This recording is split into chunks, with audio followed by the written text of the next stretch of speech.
और इंग्लैंड से test series में व्हाइट वॉश की हजीमत उठाने वाली पाकिस्तानी टीम के मैनेजमेंट में शामिल की गए अफराद की नौकरियों के लाले पड़ गए। जराये के मुताबिक न्यूजीलैंड के खिलाफ सीरीज के इख्तिताम पर बाबर आजम टेस्ट कप्तानी से अलहदा कर दिए जाएंगे। उसके साथ ही सकलैन मुश्ताक को हेड कोच और मोहम्मद यूसुफ की बैटिंग कोच दौर का भी इख्तिताम हो जाएगा।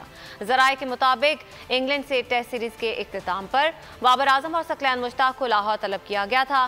साबिक चेयरमैन पीसीबी रमीज राजा से होने वाली मुलाकात में इस बदतरीन नाकामी पर बोर्ड के सरबराह की जानिब से दोनों की कारकर्दगी पर सख्त नाराजगी जाहिर की गई थी। उसके साथ ही टीम सिलेक्शन और मैच प्लानिंग पर भी तहफ़्फ़ुज़ात जाहिर किए गए। जराये के मुताबिक पीसीबी में आला सतह पर होने वाली तब्दीली के बाद अब इस बात के वाज़ेह आसार हैं कि टीम के हवाले से टीम मैनेजमेंट कमेटी मैनेजमेंट में नए चेहरों को आजमाने का पूरा इरादा रखती है। अगर आपको ये वीडियो पसंद आए तो लाइक पर क्लिक करें।